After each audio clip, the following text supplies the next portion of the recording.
कांग्रेस ने आज LPG cylinder की कीमतों में इजाफे को लेकर मरकज में नरेंद्र मोदी की क़ियादत वाली हुकूमत पर सख्त तनकीद करते हुए इसे अवाम मुखालिफ करार दिया है। कांग्रेस तर्जुमान रागिनी नायक ने कहा कि मैं मोदी हुकूमत से पूछना चाहते हैं कि कौन ज्यादा कीमत पर सिलेंडर खरीदेगा, ये अवाम मुखालिफ फैसला है। रागिनी नायक ने पार्टी हेडक्वार्टर में एक प्रेस कॉन्फ्रेंस के दौरान कहा कि कांग्रेस की क़ियादत वाली यूपीए हुकूमत के दौरान घरेलू एलपीजी की कीमत 400 से 450 रुपये के दरमियान थी। वजीर आजम नरेंद्र मोदी पर तंज करते हुए रागिनी नायक ने पूछा कि अच्छे दिन कहां हैं। जो आपके 8 साल के राज में गरीबी रेखा के नीचे चले गए, इतना महंगा सिलेंडर खरीद सकते हैं।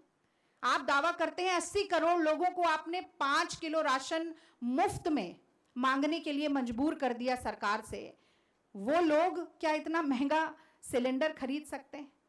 करोड़ों नौजवान जो बेरोजगारी के कारण प्रदर्शन कर रहे हैं देश के तमाम हिस्सों में, वो बेरोजगार नौजवान क्या इतना महंगा सिलेंडर हर महीना खरीद सकते हैं?